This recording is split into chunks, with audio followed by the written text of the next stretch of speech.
toutes les nations, tous les peuples, devant le pré-cleste Jova, ne sont que de la poussière, bien qu'il ait l'autorité politique des gouvernements et des peuples, et toutes sortes d'armes, pour attaquer le peuple de Dieu. Pourtant leurs dieux ne sont que des créatures. Leurs dieux ne sont rien. Devant le pré-cleste, les dieux des nations ne sont que des anges tchous. Des anges rebelles, Dieu, toutes les nations, tous les peuples, ne sont aussi que de la poussière. Puisqu'il en est ainsi, nous, les enfants de Dieu, recevrons certainement la nourriture abondante de Dieu. Mais si le pré-cleste nous a prédestinés, traverser des souffrances, il y a aussi la bonne direction de Dieu. Lisons donc au sujet de la grande puissance de Dieu, de la grande puissance du pré-cleste, afin que nous comprenions que notre Dieu est plein de majesté et de puissance. Tous les enfants qui appartiennent son nom recevront certainement sa protection. Frère Hbert va lire ce passage qui se trouve dans le livre d'Ésaïe, au chapitre 40. Il y est dit: Qui a mesure les eaux dans le creux de sa main? Qui a mesure les cieux avec la paume? Qui a ramasse la poussière de la terre dans un tiers de mesure? Qui a paie les montagnes au crochet et les collines la balance? Ce passage, qui a mesure avec l'empan de sa main, c'est ce qu'on appelle l'empan. Mesure les eaux de la mer, mesure les eaux de la mer en une fois, pour voir combien il y en a, et a utilise sa paume, l'empan de sa main, pour mesurer les cieux. Quelle est la hauteur des cieux? Qui a utilisé son propre empan pour mesurer la grandeur des mers? C'est Jova. Qui a utilisé son empan pour mesurer l'univers, pour voir sa taille réelle? Aux yeux de Dieu, l'univers n'est grand que comme un empan. Frères et sœurs, comprenez-vous? Pourtant, pour les humains, quelle est la taille de l'univers? Pour Dieu, l'univers ne fait que 15 centimètres. Aux yeux de Dieu, quelle est la taille de l'univers? 15 centimètres. Mais pour les humains, quelle est la taille de l'univers? Pour les humains, la vitesse de la lumière dans l'univers doit voyager pendant 96 milliards d'années-lumière pour pouvoir d'un bout de l'empan de l'univers atteindre l'autre bout.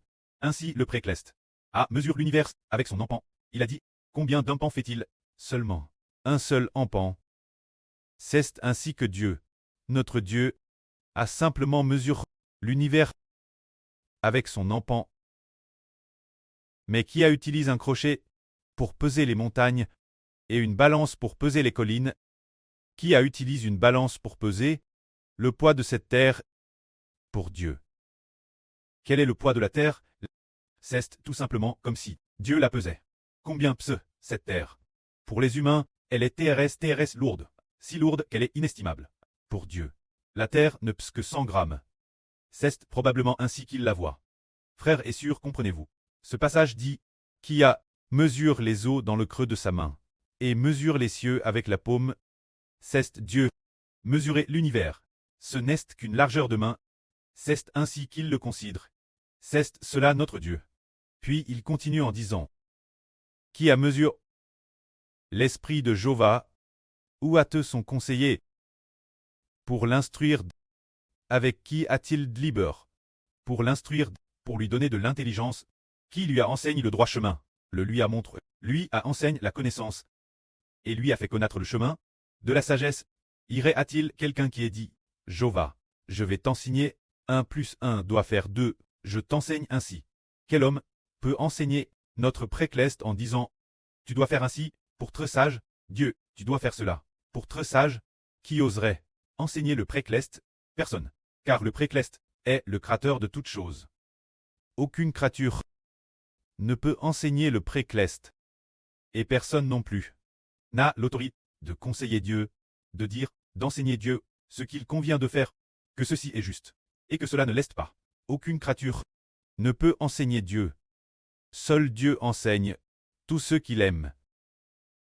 C'est pourquoi il est dit ici: Voici, les nations sont comme une goutte d'un seau, elles sont considérées comme de la poussière sur une balance. C'est dire que pour le pré-cleste, les nations sont comme une goutte d'eau dans un seau d'eau. C'est aussi simple que cela. Quand nous soulevons un seau d'eau, il peut peser 20 kilos. soulever un seau de 20 kilos, mais pour le pré-Cleste, toutes les nations réunies ne sont dans ces 20 kilos qu'une seule goutte d'eau. C'est ainsi qu'il faut le voir. Vous voyez, puis il est dit encore. Dieu considère toutes les nations et tous les peuples comme de la poussière sur une balance. C'est cela notre grand Dieu. Quand nous comprenons quel point l'univers est grand, que les étoiles dans le ciel, semblables des soleils, sont plus nombreuses que le total des grains de sable dans les déserts, et que le soleil est Elohim, 1,3 million de fois plus grand que la terre, on peut alors imaginer que Dieu considère vraiment la terre comme de la poussière, et les nations comme une goutte d'eau dans un seau. C'est cela notre Dieu. Ainsi dit-il, voici, il prend les laits comme une fine poussière. Les arbres du Liban ne suffisent pas pour le bois, et ces animaux ne suffisent pas non plus pour l'Holocauste. Toutes les nations devant lui sont comme rien. Pour lui, elles ne sont que non et vide. Se dire pour le grand pré-Cleste Jova. Toutes choses ne sont que non et vide. Puisqu'il en est ainsi, y a-t-il quelqu'un qui puisse comparer un Dieu, notre pré-Cleste, le Dieu d'Israël, absolument aucun. Comme Dieu le dit, qui comparez-vous Dieu? Et quelle représentation lui associerez-vous? C'est dire quel Dieu comparerez-vous Jova? Ou bien les anges tchous, ou bien les idoles? Il est dit ici, quand l'idole, c'est un artisan qui la fond, le fondeur la couvre d'or, et avec de l'argent, il exsoude des chanettes. Celui qui est trop pauvre pour une telle offrande choisit un bois qui ne pourrit pas. Pour lui-même, il se cherche un artisan habile. Pour dresser une idole qui ne chancelle pas, c'est dire que les dieux des nations et des peuples ne sont que des idoles, ou seulement des anges tchous. Ainsi, ici, il est enseigne, nos frères et sœurs, enseignent l'Israël spirituel, en disant: ne le savez-vous pas? Ne l'avez-vous pas appris? Que ne savez-vous pas? Que n'avez-vous pas appris? Ne savez-vous pas que Jova est le Créateur? N'avez-vous pas appris que Jova est notre Dieu? C'est ce que cela veut dire. Ne vous l'a-t-on pas fait savoir, déesse, le commencement? Depuis les fondations de la terre, pose.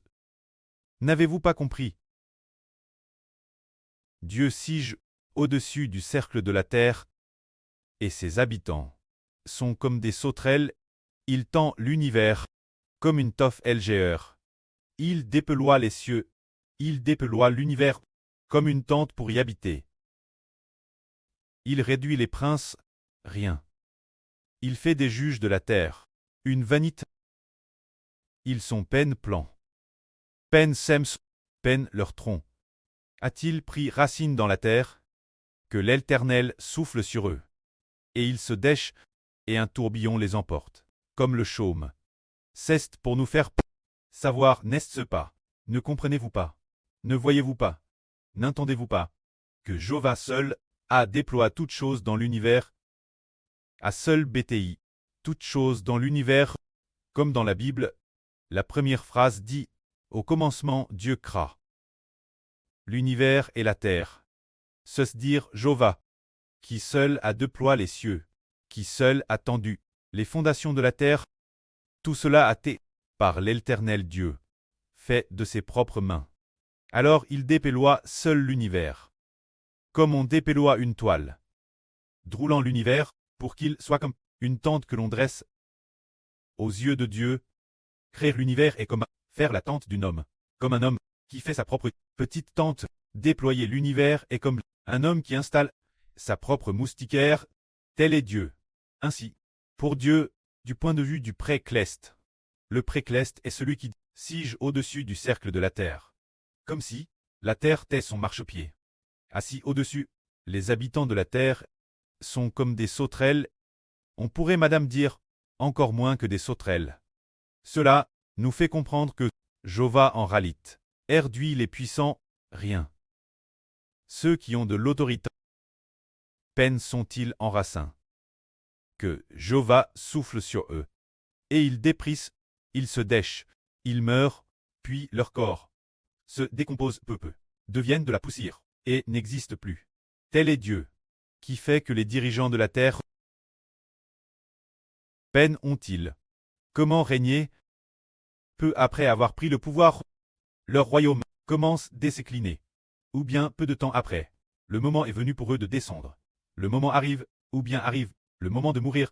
Le moment arrive, cela nous fait comprendre que les dirigeants de la terre, les puissants ne sont rien. Puisqu'il en est ainsi, nous sommes le peuple lu de Dieu. Toutes les attaques de nos dirigeants, les puissants, tous les dirigeants qui nous attaquent, si Dieu souffle sur eux du souffle de sa bouche, alors ces dirigeants se décheront et disparaîtront. C'est pourquoi n'ayons pas peur.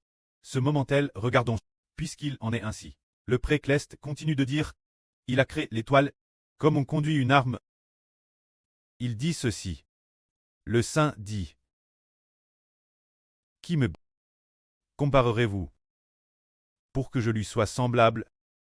Levez les yeux et regardez le ciel. Regardez toutes ces toiles. Qui les a créées? C'est Jéhovah qui les a créées. Jéhovah qui fait sortir l'étoile comme une arme. Il les appelle toutes par leur nom. Jéhovah est rempli de puissance, et sa puissance redoutable. Pas une seule toile ne manque. C'est le Précleste Jéhovah, qui a créé l'étoile du ciel, plus nombreuse que la somme du sable de la mer. Encore plus. La force de Dieu est abondante. Sa puissance est abondante. Sa force est redoutable. Ainsi, bien que dans le ciel il y en ait plus que la somme du sable de la mer, encore plus de 1000 milliards de fois, ou des millions de milliards de fois, tant d'étoiles. Tout comme le soleil, d'étoiles de cette taille, parmi celles créées par le Précleste, parmi ces toiles dans le ciel, c'est plus que dans le désert, la somme du sable, encore plus de 1000 milliards de fois, ou des millions de milliards de fois, une telle quantité. Alors du Précleste, chaque toile ne manque pas. On voit que notre Précleste a une force infinie, une puissance redoutable. Nous pouvons aussi y penser, depuis que nous avons tout abandonné pour marcher ensemble avec le frère Ashbert. Nous ne travaillons pas, ni ne filons, ni ne plantons de vignes. Pourtant nous ne manquons de rien, travaillant chaque jour dans la paix, avec joie, recevant sa graisse, cause de qui est-ce? Cause de Jéhovah, cause de notre grand Dieu. Le Précleste pour Israël et ses enfants. Pour le frère Ashbert et le frère Ashbert, ses enfants spirituels. Le Précleste a dit, prépare tout ce dont nous avons besoin. Alors, Madame Silemchan nous attaque. C'est pour que Dieu nous apprenne après avoir été attaqués. Savoir croire en Dieu, alors nous vaincrons les méchants. C'est juste pour que nous soyons faun, difficiles, modèles, et pour laisser Satan et la descendance de Satan nous attaquer. Tout cela vient de Dieu envers Israël. Et les enfants d'Israël, sa seule bonne volonté. Cela dit, si quelqu'un dit Jéhovah, quelqu'un dit Jéhovah ne se soucie pas du tout de moi. Il ignore ma cause, je subis des injustices, et il ne s'en occupe plus. Mais non, ce n'est pas le cas. Dieu ne se fatigue ni ne se lasse. Il a créé la terre, et tout ce qui s'y trouve. Quand son temps viendra, il nous aidera sûrement. Si nous disons classe, nous crons des champs, mais nous manquons de force. Satan fait toujours obstacle. Il ne faut pas avoir peur. L'obstacle de Satan n'est que envoi par Dieu, pour que Satan nous prouve, pour voir si nous avons de la foi, tout simplement. Que la gloire soit rendue au Précleste et au Seigneur. Amen.